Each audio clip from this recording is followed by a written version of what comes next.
Welcome to our channel. If you want to activate your Union Bank gift card online, follow these step-by-step instructions to ensure everything is set up properly and works smoothly. Step 1. Begin by gathering all necessary materials and information you'll need for the activation process, including your account details, identification, and the specific card, device, or service you're activating. Step 2. Access the appropriate platform by opening your web browser or mobile app.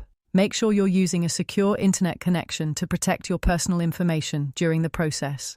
Step 3. Locate the activation section within the platform. This is typically found in your account settings, under a menu labeled Activate, Register, or Get Started. Look for clear instructions or prompts. Step 4. Enter all required information accurately, including card numbers, serial codes, or account credentials. Double-check each entry to avoid errors that could delay activation.